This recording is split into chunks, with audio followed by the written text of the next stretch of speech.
So if we were to throw everything into the tree classifier at the same time and try to predict, or rather classify, the class of 1, 2, or 3, the top tier reading scores, middle tier reading scores, or third tier reading scores, turns out that with an 84% classification rate, we can predict it based on just average math score alone. And this isn't surprising because we've known for a long time that math scores tend to correlate very closely with predicting higher reading scores. That is, if you do well at math, you tend to do well at reading. It's not necessarily the same way around.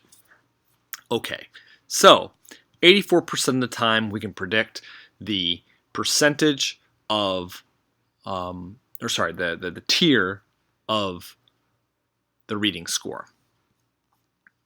But what predicts the math score? So if we throw everything except for reading into the math score with a 76% rate, we can accuracy rate, we can actually predict it based on the union state, and the average salary rank. So given the amount of salary that any given state pays versus whether it's a union state or not, this can pretty quickly determine how well someone will do on the math score. So the highest value for predicting the range or the tier that you will fall in as a state for reading is math, and the highest predictor for that is actually union state and average salary rank. Okay.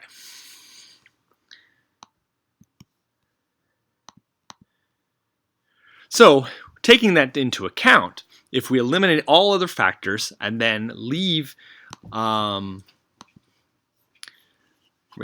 If we leave the math tier in, understanding, of course, that math tier is very easily classified based on your union state or whether or not you have a high salary, we then can say, okay, yes, the math tier does quickly predict whether or not you'll do well in the reading, but then subsequently, union state and average salary further narrow it down and better predict your actual whether you do well in reading or not, with an 84% rating. All right, so at the end of the sentence, there's a lot of numbers. Basically, if you are a state that has a union, you tend to pay higher salaries. And if you pay higher salaries and are a union state, you tend to have higher math scores. If you tend to have higher math scores, you also tend to have higher reading scores. But even if you don't have higher math scores, if you're a union or a higher paying state, you tend to do better on the reading tests.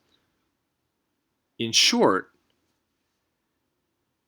if you're a union state, you tend to do better on standardized tests. Your students tend to do better on standardized tests.